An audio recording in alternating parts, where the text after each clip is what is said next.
नमस्कार दोस्तों, स्वागत है आप सभी का स्टडी विद 87 यूट्यूब चैनल पर। और हम लोग यूपी SSC से संबंधित महत्वपूर्ण एग्ज़ाम यूपी पैट की सीरीज कवर कर रहे हैं। इस यूपी PET की क्लास में अब तक हम 17 वीडियो दे चुके हैं। आज की यह वीडियो हमारी 18वीं वीडियो है, जिसमें हम सभी विषयों से संबंधित महत्वपूर्ण प्रश्नों को कवर करेंगे। ये सभी प्रश्न आयोग के जो सिलेबस के अनुसार इस वीडियो में रखे गए हैं। जो भी छात्र छात्राएँ हमारे चैनल पर अभी नए हैं, पहली बार वीडियो विजिट कर रहे हैं, तो चैनल को सब्सक्राइब ज़रूर कर लें। चलिए शुरू करते हैं वीडियो को। पहला प्रश्न हमारा इतिहास के प्राचीन भारत पर आधारित है। वर्तमान उत्तर प्रदेश स्थित किस प्राचीन स्थल से एक ही कब्र में 3 मानव कंकाल मिले हैं? तो बहुत ही महत्वपूर्ण प्रश्न है। दमदमा नामक स्थल है, यहाँ से एक ही कब्र में 3 मानव कंकाल एक साथ मिले हैं। तो आइए देख लेते हैं इस विषय में। मध्य गंगा घाटी के निकट उत्तर प्रदेश के प्रतापगढ़ ज़िले में सरायनाहर, महदहा और दमदमा 3 प्राचीन क्षेत्रों का उत्खनन हुआ है। याद रखिएगा, उत्तर प्रदेश के प्रतापगढ़ ज़िले में ये तीनों प्राचीन स्थल स्थित हैं। और इन स्थलों से क्या क्या मिला है यह भी देख लेते हैं। महदहा से हड्डी एवं सींगों से निर्मित आभूषण प्राप्त हुए हैं। दमदमा से प्राप्त कुल 41 समाधानों में एक कब्र में 3 मानव कंकाल एक साथ मिले हैं। तो दमदमा से काफ़ी मात्रा में 41 समाधान मिले हैं, यानी कि जो कब्रें हैं वो मिले हुए हैं। और इन कब्रों में से एक कब्र में 3 मानव कंकाल एक साथ मिले हैं। और इसके अलावा बची सरायनाहर से 4 मानव कंकाल एक साथ प्राप्त हुए हैं। तो इस प्रकार के प्रश्न पूछे जाते हैं कि 3 मानव कंकाल एक ही कब्र में कहाँ से प्राप्त हुई हैं। तो याद रखिएगा, दमदमा स्थल से 3 मानव कंकाल एक साथ एक ही कब्र में मिले हैं और सरायनाहर से 4 मानव कंकाल एक साथ प्राप्त हुए हैं। और उत्तर प्रदेश के सभी एग्ज़ामों के लिए बहुत ही महत्वपूर्ण प्रश्न है, क्योंकि ये सभी स्थल उत्तर प्रदेश में स्थित हैं। चलिए देखते हैं अगला प्रश्न। अगला प्रश्न हमारा इतिहास के मध्यकालीन भारत पर आधारित है। किस विदेशी यात्री ने भारत के हीरों की खदानों एवं हीरो के बारे में विस्तृत चर्चा की है? तो हीरो के बारे में विवरण दिया है किस विदेशी यात्री ने, यही पूछा गया है। जॉन बैप्टिस्ट ट्रेवनियर, ये महत्वपूर्ण फ्रांसीसी यात्री था जो भारत आया था, और इसी ने हीरोज़ के बारे में लेख लिख के इनके बारे में विस्तृत विवरण दिया है। तो आइए इस फ्रांसीसी यात्री के बारे में जान लेते हैं। 17वीं शताब्दी में फ्रांसीसी यात्री जॉन बैप्टिस्ट ट्रेवनियर मुग़ल बादशाह शाहजहाँ के काल में यह भारत आया था। यह भी प्रश्न पूछा जाता है कि किस मुग़ल बादशाह के दरबार में ट्रेवनियर आया था। तो याद रखिएगा, शाहजहाँ के काल में भारत आया था। और इसने हिंदुस्तान की 6 यात्राएं की। यह कर्म से जौहरी भी था। अब जाहिर सी बात है, जौहरी था तो हीरो के बारे में चर्चा तो करेगा ही। ट्रेवनियर ने भारत के कोहिनूर हीरों की प्रमुख खदानें, जवाहरात एवं मोतियों के विषय में विवरण दिया है।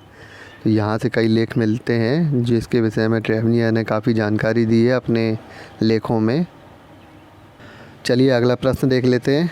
राजनीति शास्त्र में संविधान से लिया गया महत्वपूर्ण प्रश्न है। संविधान सभा का संवैधानिक सलाहकार किसे नियुक्त किया गया था?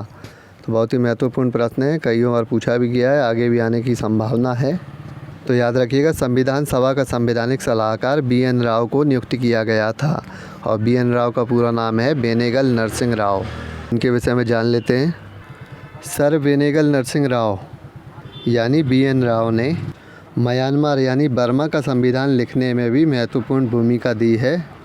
काफ़ी महत्वपूर्ण पॉइंट है, याद रखिएगा। पूछा जा सकता है कि भारत के साथ साथ बर्मा यानी म्यांमार के संविधान लिखने में भी किसने भूमिका दी है? तो याद रखिएगा, BN राव की महत्वपूर्ण भूमिका है दोनों जगह संविधान लिखने में। 1988 में BN राव के सम्मान में डाक टिकट भी जारी किया गया था। तो 1988 में 60 पैसे का एक डाक टिकट भी जारी किया गया था इनके सम्मान में भारत सरकार द्वारा। संविधान सभा के प्रथम अधिवेशन 9 दिसंबर 1946 में डॉक्टर सच्चिदानंद सिन्हा को अस्थायी अध्यक्ष चुना गया था। डॉक्टर सच्चिदानंद सिन्हा भी इनके महत्वपूर्ण साथी थे BN राव के, जिन्हें प्रथम अस्थायी अध्यक्ष चुना गया था संविधान का 9 दिसंबर 1946 के अधिवेशन में। तो ये सभी बातें याद रखिएगा। चलिए देखते हैं अगला प्रश्न। प्रश्न है, नमक सत्याग्रह के समय गांधी जी की गिरफ्तारी के बाद आंदोलन में उनका स्थान किसने लिया?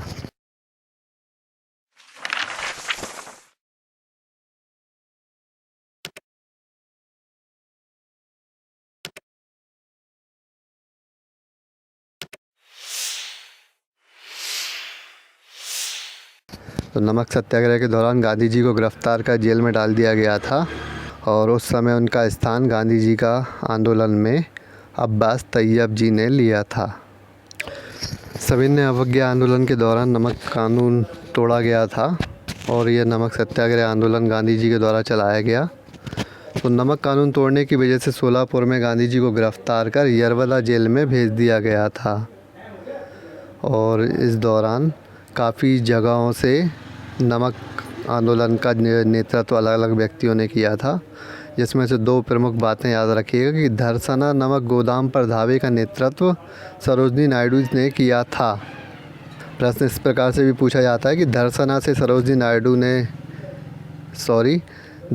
से नमक आंदोलन का नेतृत्व किसने किया था? तो याद रखिएगा सरोजनी नायडू ने धरसना से नमक आंदोलन का नेतृत्व किया था। और इसके अलावा एक नमक यात्रा और थी जो त्रिचनापल्ली से बेदराणयम तक चली गई थी और इस नमक यात्रा का नेतृत्व चक्रवर्ती राजगोपालाचारी द्वारा किया गया था। ये सभी महत्वपूर्ण पॉइंट याद रखिएगा। चलिए अगला प्रश्न देख लेते हैं। भूगोल पर संबंधित महत्वपूर्ण प्रश्न है। पृथ्वी अपनी धुरी पर घूमती है और ग्रह आदि सूर्य के चारों ओर चक्कर लगाते हैं, यह सिद्धांत किसके द्वारा दिया गया है? तो महत्वपूर्ण प्रश्न है। यह सिद्धांत कोपरनिकस का सिद्धांत है। तो कोपरनिकस के द्वारा यह सिद्धांत दिया गया है कि पृथ्वी धुरी पर घूमती है और उसके चारों ओर ग्रह चक्कर लगाते हैं। चलिए ग्रहों से संबंधित कुछ और भी महत्वपूर्ण पॉइंट है जिनको भी देख लेते हैं। सूर्य के चारों ओर चक्कर लगाने वाले ग्रहों की संख्या 8 है और इन 8 ग्रहों का क्रम जब हमारी स्पेशल वीडियो आएगी ग्रहों से संबंधित तो उसमें मैं कवर करूँगा। अब इस प्रश्न में कुछ महत्वपूर्ण पॉइंटों को रखा गया है जिसे देख लेते हैं। सबसे बड़ा ग्रह बृहस्पति है, सबसे छोटा ग्रह बुध है। तो पूछा जाता है प्रश्न कि सबसे बड़ा ग्रह कौन सा है? तो याद रखिएगा बृहस्पति। अगर छोटा ग्रह पूछा जाता है तो बुध ग्रह है। इसके अलावा सूर्य से सबसे निकट का ग्रह बुध है जबकि सबसे दूर स्थित ग्रह वरुण है। लेकिन एक और भी महत्वपूर्ण बात है जिसे याद रखिएगा कि सूर्य के सबसे निकट बुध ग्रह है परंतु सबसे गर्म ग्रह शुक्र है। यह प्रश्न ज़्यादातर परीक्षाओं में पूछा जाता है। तो याद रखिएगा सबसे गर्म ग्रह और चमकीला ग्रह शुक्र ग्रह माना जाता है। चलिए देखते हैं अगला प्रश्न विज्ञान पर आधारित है। प्रकाश के किस व्यवहार के कारण तारे टिमटिमाते हुए दिखाई देते हैं? तो याद रखिएगा बहुत ही महत्वपूर्ण प्रश्न है। प्रकाश के अपवर्तन के कारण तारे टिमटिमाते हुए दिखाई देते हैं। और भी कुछ महत्वपूर्ण उदाहरण हैं प्रकाश के अपवर्तन के, तो उनके विषय में भी देख लेते हैं। प्रकाश के अपवर्तन के कारण ही जल में आंशिक तिरछी डूबी हुई छड़ सतह पर मुड़ी हुई नज़र आती है। पानी में कोई छड़ अगर रख दी जाए तो वे अपनी सतह से कुछ मुड़ी हुई नज़र आती है। यह भी प्रकाश के अपवर्तन के कारण ही होता है। और पानी में से भरे हुए बर्तन में अवस्थित सिक्के का अपनी सतह से कुछ ऊपर उठा हुआ दिखाई देना भी प्रकाश का अपवर्तन का ही उदाहरण है। पानी में अगर कोई सिक्का डला हुआ होता है तो ऐसा प्रतीत होता है वह अपनी सतह से कुछ ऊपर उठा हुआ है। यह भी प्रकाश के अपवर्तन के कारण ही होता है। और एक प्रकाश के पूर्ण आंतरिक परावर्तन के बारे में भी प्रश्न पूछा जाता है, तो उसके विषय में भी 2-3 उदाहरण देख लेते हैं कि इंद्रधनुष का बनना और हीरे का अत्यधिक चमकीला दिखाई पड़ना, यह पूर्ण आंतरिक परावर्तन के उदाहरण हैं। एक और कहते हैं कि मृगमरीचिका जो है वह भी इसी का उदाहरण है। रेत में, राजस्थान में, रेगिस्तानों में अक्सर यह धोखा हो जाता है, जो चीज़ नहीं होती वह भी दिखाई देने लगती है। तो यह सभी प्रकाश के पूर्ण आंतरिक परावर्तन के उदाहरण हैं। चलिए अगला प्रश्न देख लेते हैं। कृषि उत्पादन से संबंधित महत्वपूर्ण प्रश्न है। भारत में गुलाबी क्रांति का संबंध किसके उत्पादन से है? तो याद रखिएगा झींगा मछली के उत्पादन से संबंधित है गुलाबी क्रांति। को बार पूछा गया प्रश्न है, बहुत ही महत्वपूर्ण प्रश्न है। गुलाबी क्रांति के विषय में अक्सर पूछा जाता है।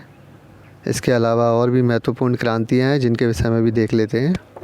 भारत में कृषि उत्पादन के लिए हरित क्रांति, दुग्ध उत्पादन यानी दूध उत्पादन के लिए श्वेत क्रांति, मछली के उत्पादन के लिए नीली क्रांति, आलू के उत्पादन के लिए गोल क्रांति, अंडा उत्पादन के लिए रजत क्रांति, बागवानी के लिए सुनहरी क्रांति, तिलहन एवं सूर्यमुखी के उत्पादन के लिए पीली क्रांति, टमाटर उत्पादन के लिए लाल क्रांति, गैर परंपरागत ऊर्जा उत्पादन के लिए भूरी क्रांति का प्रयोग किया गया है। तो ये महत्वपूर्ण कुछ क्रांतियाँ हैं, इनके विषय में डायरेक्ट प्रश्न पूछा जाता है, जिसमें से हरित क्रांति, श्वेत क्रांति है, और भूरी क्रांति हो गई, लाल क्रांति हो गई, गोल क्रांति। इन पर अक्सर प्रश्न परीक्षाओं में देखा ही जाता है। तो ये सभी क्रांतियों के विषय में आप याद कर लीजिए। इसके अलावा हमारी जो ग्राम समाज और विकास की क्लास चल रही है, उसमें हमने इन क्रांतियों के विषय में विस्तार से बताया है। आप प्ले लिस्ट में जाकर चेक कर सकते हैं। चलिए अगला प्रश्न देख लेते हैं। भारत की अर्थव्यवस्था पर आधारित महत्वपूर्ण प्रश्न। नीति आयोग का पूर्ण रूप क्या है? तो याद रखिएगा, नीति आयोग बहुत ही महत्वपूर्ण संस्था है। National institute for transforming India, यह इसका पूर्ण रूप है, जिसे शॉर्ट में नीति कहा जाता है। नीति आयोग का गठन योजना आयोग के स्थान पर 1 जनवरी 2015 में हुआ। योजना आयोग के विषय में तो सभी लोग जानते ही होंगे। पंचवर्षीय योजनाएं इन्हीं योजना आयोग के अंतर्गत चलाई गई थी, और 1 जनवरी 2015 को प्रधानमंत्री मोदी जी के द्वारा योजना आयोग का नाम बदलकर नीति आयोग कर दिया गया। नीति आयोग एक गैर संवैधानिक निकाय है। इसका अध्यक्ष प्रधानमंत्री होता है। यह प्रश्न पूछे जाते हैं इस प्रकार से, याद रखिएगा। बहुत ही महत्वपूर्ण पॉइंट है कि जो गैर संवैधानिक निकाय है, संविधान में इसका वर्णन नहीं है नीति आयोग का। और अध्यक्ष के अलावा नीति आयोग में उपाध्यक्ष, CEO और सदस्य वगैरह भी शामिल होते हैं। तो प्रथम उपाध्यक्ष के विषय में भी देख लेते हैं। नीति आयोग के प्रथम उपाध्यक्ष अरविंद पनगड़िया हैं, और प्रथम CEO सिंधु श्री खुल्लर थे। और अभी वर्तमान में जो CEO हैं वे अमिताभ कांत हैं। चलिए अगला प्रश्न देखते हैं। भारत की अर्थव्यवस्था से संबंधित एक और महत्वपूर्ण प्रश्न है। भारत में बीमा क्षेत्र का निजीकरण किस समिति की संस्तुति पर किया गया? निजीकरण है ये। तो भारत में बीमा क्षेत्र का जो निजीकरण है वह मल्होत्रा समिति के संस्तुति पर किया गया था। भारत की प्रथम जीवन बीमा कंपनी ओरिएंटल सोसाइटी है।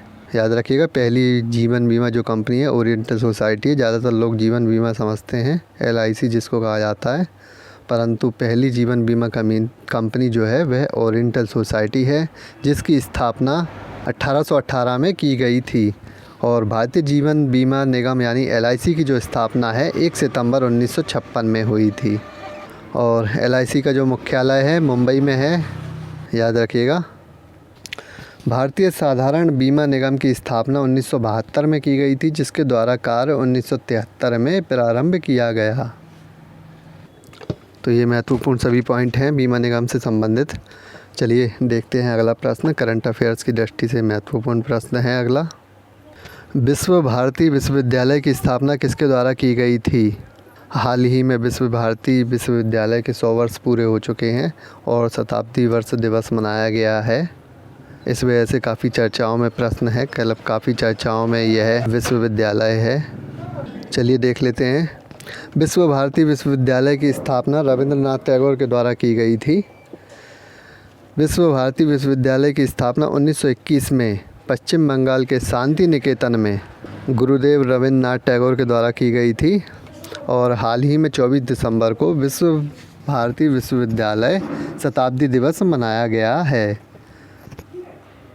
पूछा जा सकता है प्रश्न परीक्षाओं में। विश्व भारती विश्वविद्यालय 1951 में एक अधिनियम के तहत केंद्रीय विश्वविद्यालय में शामिल हो गया था, यानी कि इसे केंद्रीय विश्वविद्यालय बना दिया गया था 1951 में। और ऐसे टॉपिक्स पर प्रश्न ज़रूर परीक्षाओं में पूछा जाता है जहां इतिहास और करंट अफेयर्स का मेल हो जाए। तो याद रखिएगा, महत्वपूर्ण प्रश्न है। और इसी के साथ इस वीडियो को समाप्त करते हैं। इस प्रकार की वीडियो आगे पाने के लिए चैनल को सब्सक्राइब ज़रूर कर लें, और वीडियो पसंद आती है तो लाइक कमेंट भी ज़रूर करें। धन्यवाद।